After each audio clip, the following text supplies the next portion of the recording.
Welcome back to another episode of Unbreakable, Unapologetic, and Unstoppable with your host, Bonita Payton, where I say things you can't out loud. Today's episode is called Surrounded, and girl, we going deep.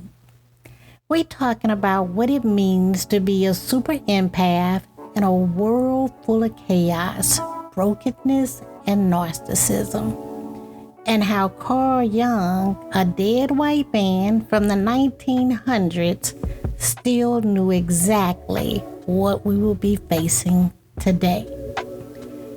So I know you're saying, Bonita, who is Carl Jung? So he was a Swiss psychiatrist and psychoanalyst who basically pioneered shadow work, archetypes, and a whole idea of becoming your real self, not the self that the world told you to be.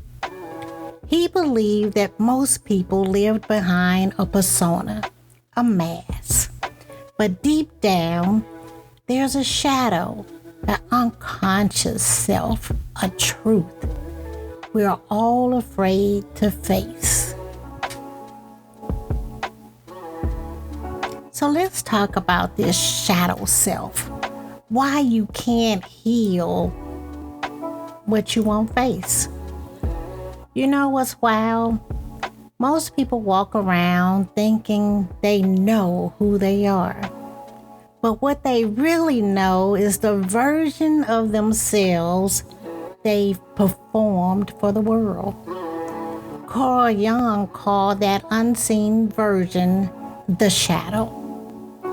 It's the side of you that holds your hurt, your habits, your rage, your shame. All the stuff you don't want anybody to know about. It's the version of you you've locked away in the basement, hoping if you keep the door shut tight enough, she won't come out and embarrass you. But here's the kicker. What you don't deal with runs you. The shadow doesn't disappear. It just hides in the triggers. It shows up when you're tired, when you're overlooked, when someone pushes you, and that button you swore you healed from. Let me make it plain. As an empath, you might carry everybody else's stuff. But when you ignore your shadow, you start bleeding emotionally in places nobody cut you. You lash out, you ghost people, you over apologize, you people please, you self-sabotage, and you call it discernment. No, baby, that's not spirit, that's shadow. Now here's where it gets good. The shadow isn't your enemy, it's your map. She's saying, hey girl, there's a wound here. Come see about me. Carl Jung said, until you make the unconscious conscious, it will direct your life and you will call it faith. Translation, if you don't do your healing on purpose, life keeps handing you situations that force it. So what does this look like for a super empath? You stop over-explaining. You stop rescuing people who didn't ask for it. You learn to sit with your discomfort instead of dumping it on someone else. And you realize that you're not just light. You are light and shadow. You are grace and fire. You are calm and storm. And it's all valid. Let that sink in.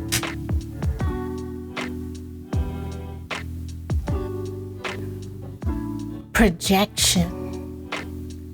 When their ugly shows up wearing your face. Let's talk about projection.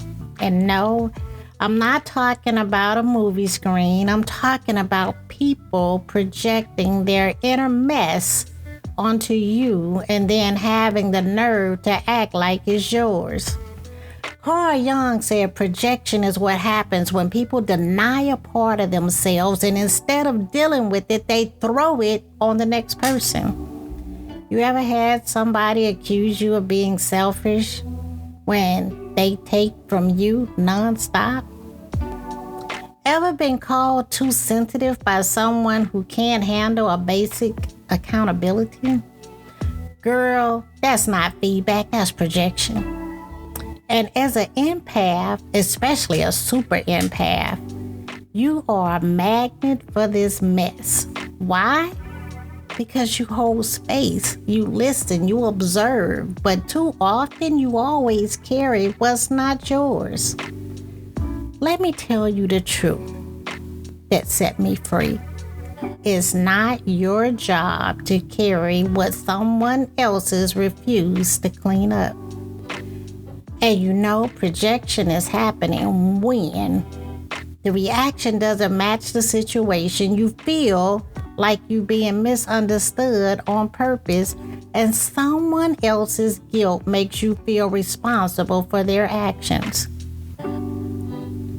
Let me give you a visual. Picture someone with dirty hands pointing at your clean shirt and saying, "Look what you did." That's projection. Now, here's the trap. If you don't know your own truth, you'll start believing them. You'll apologize for the things you didn't do. You'll shrink to make someone else feel comfortable. You'll twist yourself into knots trying to prove who you are. But when you know who you are, when you've done your shadow work, you stop reacting to every projection. You simply say, "That's yours, not mine." Let me hit you with the reflection prompt right now. What's one negative thing someone called you that actually had nothing to do with you? Sit with that. Write it down. Then write, "Return to center." Because you're not here to absorb lies, you're here to reflect truth. Individuation. Becoming who you were before the world told you who to be. You ever wake up one day and just felt off? Like you've been playing a role you didn't audition for? You look at your life, your career, your relationships, even your closet and think, when did this become who I am? That right there, that's your soul tapping you on the shoulder saying, "Hey girl, I'm still in here. Can we talk?" Carl Jung called this process individuation. And no, it's not about being an individual as in independent. It's about becoming your whole self, the real you, the unfiltered, unmasked, unapologetic you. The one buried underneath people's expectation, church programming, family obligation, trauma responses, and your own fear of disappointing folks. Let me be clear. Most of us weren't raised to be authentic. We were raised to be accepted. So we became what our environment needed. The strong one, the fixer, the overachiever, the peacekeeper, and the yes girl. And it worked until it didn't. Because here's the truth. Jung laid down the path to becoming whole requires you to confront where you've been fake just to survive. And don't get me wrong, that version of you, it was necessary. She kept you safe. She helped you get there. But she's not who you're called to be. She's who you had to become to get through what you didn't ask for. Now, you're being called to unbecome what no longer fits. Let me say that again. You're being called to become what no longer fits. And for a super empath, that hits different because your identity was probably built around service, around being available, around being everything to everyone except yourself. So individuation for you might mean setting boundaries so tight that they squeak, saying no even when your voice shakes, walking away from people who can't handle your healing, realizing you don't owe anybody an explanation for your evolution. Here's where it gets uncomfortable. When you start stepping into your real self, people will act like you changed. But the truth is you're not changing, you're becoming. Becoming the you who isn't watered down, the you who trusts her intuition without a second guess, and you who feels deeply but also chooses herself. And guess what? Some people won't like that. They were only loyal to your own version. They were in love with your silence. They were addicted to your self-abandonment. They counted on you not knowing your power. So when you start to rise, expect the resistance. But don't stop, because individuation is the holy work. That's the inner revolution. You don't need permission to reclaim your life. You need courage. You need truth. You need to stop asking folks who benefited from your confusion to co-sign your clarity. Here's a question. Who do I become when I stop being what they expect and start being who I really am? I want you to say this out loud. I want you to write it in your journal. Let it crack something open, because this ain't self-help. This is self-reclamation.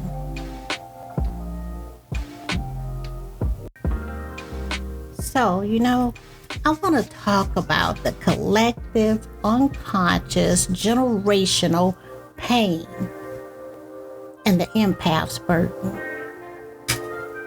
There's a kind of pain you can't trace back to a single event. You're just carrying something heavy and you don't know why. You weren't the one who was abused, but you flinch at confrontation. You've never been abandoned, but you fear being left every time someone gets close. You've never been enslaved, but freedom still feels fragile. That's not random. That's not imagination. That's what Carl Jung called the collective unconscious, the part of your psyche that holds all the emotional memories, fears, traumas, and truth passed down through the bloodline, your culture, and the human experience. It's in your DNA. It's in your bones. It's in your reflexes. And for the empath, especially a super empath, you don't just feel your own emotions. We feel the room. We feel the person next to us. We feel the pain that nobody says out loud. But what most people miss, we also feel the past. We feel what our mothers never healed, what our grandmothers never spoke, what our fathers held in silence because fathers never taught them how to cry. We are the generation that feels everything they buried, and it's not an accident. You weren't chosen to carry it all. You were chosen to end it. You are the interruption to the pattern. You are the first one to name it. You are the one who said it stops with me. But let's be real. It's exhausting. It's lonely. It's sacred, and sometimes it's unfair. Because you weren't trained for this, you just walked. You just started waking up and noticing. You're not okay with pretending. You can't handle fake family dynamics anymore, and you're over the secrets, the cycle, and generational gaslighting. That's the collective unconscious becoming conscious in you. You never wondered why certain things bother you more than other people? Like, why you crying during certain movies? Why you can't stroll past certain headlines without feeling sick? Why you can sense when something's wrong before anyone says a word? It's because your spirit is connected to something bigger, something ancient. Let me say it plain. The super empath is the one who turns the ancestral whisper into a healing roar. You're the one with the language they didn't have. You're the one with the tools they weren't given. You're the one willing to sit in the discomfort so your children don't have to grow in silence. Jung didn't believe healing was just individual. He believed it was occupied and collective. That means the work you do in private, it echoes through generations. So every time you go to therapy, cut off a toxic relationship, tell your story, cry instead of numbing, speak instead of shrinking, you're not just healing you, you're healing your lineage. And don't let anybody minimize that, because not everyone is built for this kind of emotional lifting, but you are. You didn't ask for this role, but the role recognized your soul. So you stand in it with your tears, with your truth, with your trembling hands and your fierce heart. You are not crazy. You are not weak. You are the strongest one they sent. I want you to ask yourself, what pain am I carrying that isn't mine? Then ask, what do I need to lay down so I can breathe again? Write, cry, breathe, repeat. Because this is the healing work, not just for you, but for those who came before you and everyone who comes after.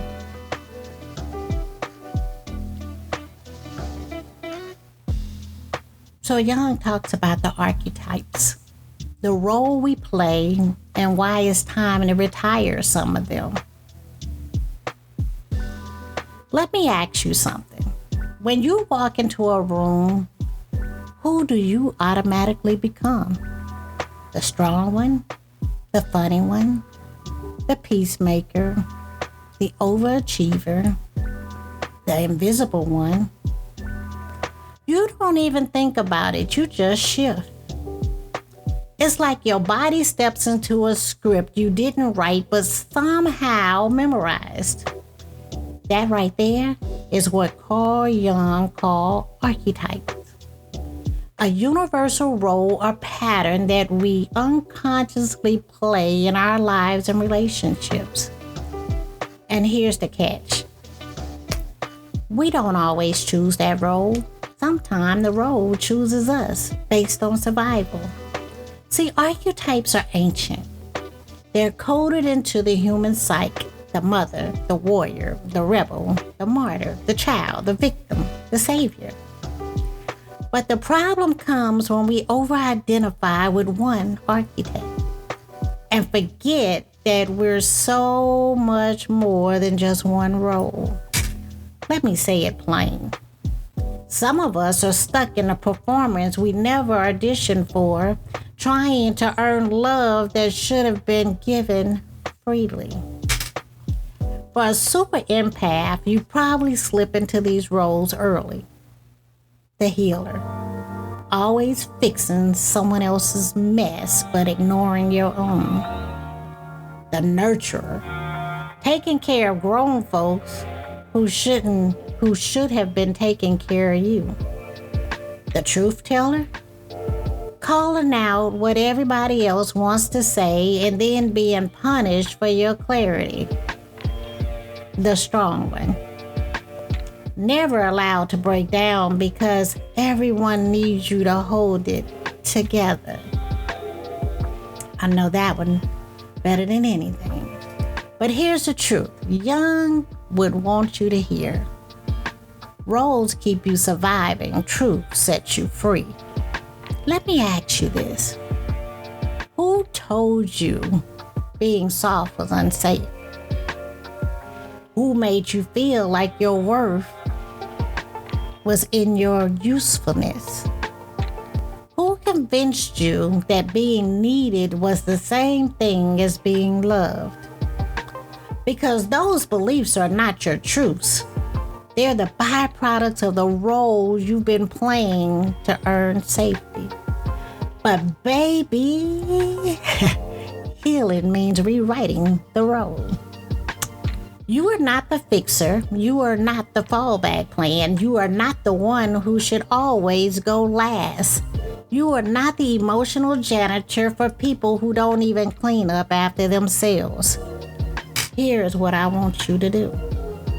Take a deep breath. Picture yourself holding a script. Now imagine yourself ripping it in half. Say this out loud. I release the roles that no longer serve my healing.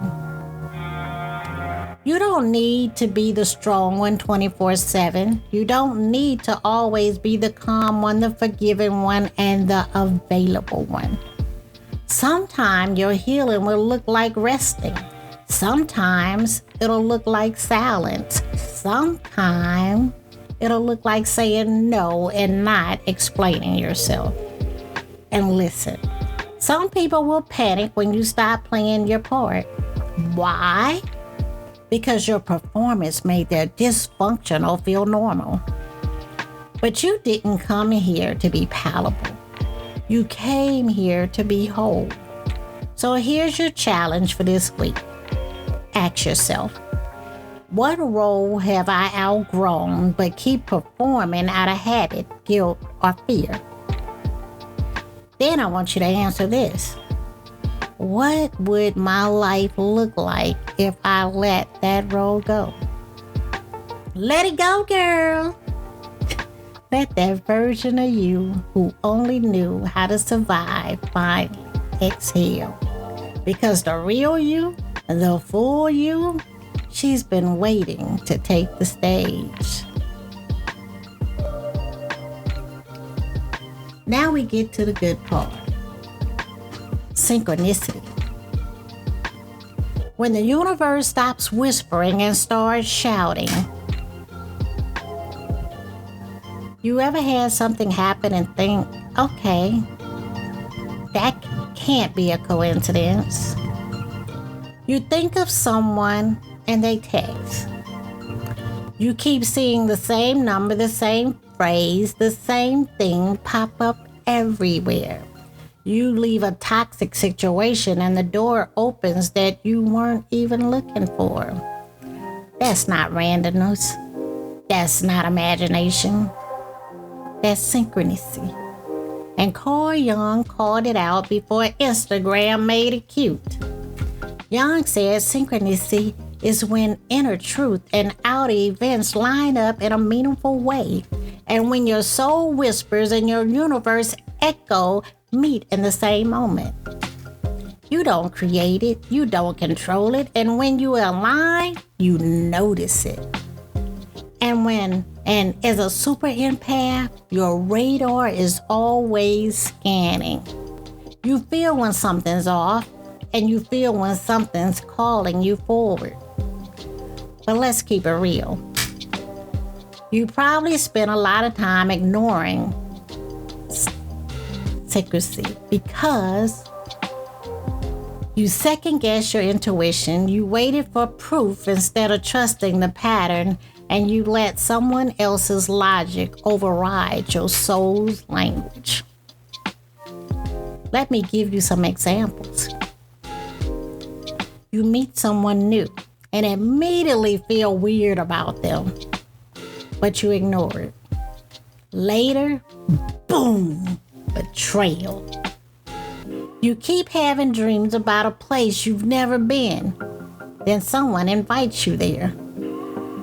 You feel a sudden urge to leave a job or a relationship, and within weeks, it collapses all on its own.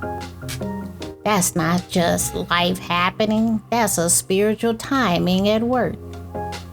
But here's the deal. If you ignore the whispers, the universe will start yelling. You'll keep dating the same type of person in a different body with a different name. You'll keep quitting on yourself right before the breakthrough. You'll keep circling the same lesson in a new package until you stop asking, why me? And start asking, what is this trying to teach me? This isn't about luck, it's alignment. It's your healing timeline bumping up against divine opportunity. Let me put it this way. Repeating patterns equals something unhealed. Divine interruptions equals something needing your attention. Weird timing equals on-purpose alignment that doesn't owe you logic. And listen, I know it's scary to trust it, especially when the signs don't make sense. But that's because healing and growth aren't logical, they're spiritual. The more you align with who you really are, not the mask, not the role, not the old programming, the more the world responds. Doors open, people leave, truth shows up in places you weren't even looking. Carl Jung didn't believe in coincidences. He believed in meaning. And once you start healing, you'll realize everything is either repeating a lesson or revealing the truth. So here's your challenge. Ask yourself, what has been showing up in my life over and over that I keep brushing off as coincidence? Then ask, what is this trying to teach or confirm for me? And if something resonates, don't ignore it this time. Answer the nudge, follow the pull, trust the pattern. Because sometimes the universe doesn't send signs, it sends assignments. And girl, you've been marked for one. So look, you're not crazy. You're just awake. You've heard the world call you too emotional, too intense, too sensitive, too deep. And let me tell you what you really are. You're awake. You're aware. You are wired for truth in a world that thrives on denial. You're not broken. You're not weak. You're not imagining things. You've just been surrounded by people who mistake your clarity for conflict, your compassion for obligation, and your discernment for drama. But now you know better. Now you got language. Now you got history.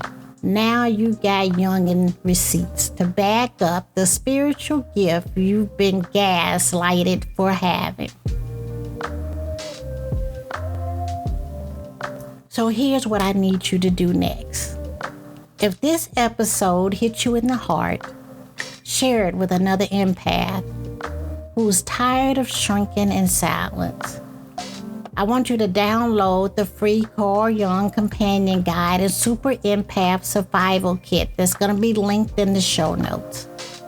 I want you to leave a review on Apple Podcasts, Spotify, or wherever you're listening, because words help this message reach the ones still waking up. And if you want to go deeper with me into healing leadership, emotional boundaries, or just learning how to carry your calling without killing your spirit, I want you to tap the link in the description and join the community, the She Rises community. Because girl, and I'm even finna say guys, this message just wasn't for one person. You didn't come this far to stay small. You came to rise. You came to shine. You came to break cycles and walk in peace. So don't just listen to this episode. I want you to live it. Because the world doesn't need more noise. It needs your clarity, your courage, your presence. And trust me, when a super empath becomes conscious, the entire room changes. I'll see you at the next episode. Stay unbothered, stay powerful, stay rising. This has been Unbreakable, Unapologetic, and Unstoppable with your girl, Bonita. Remember, I say the things you can't out loud.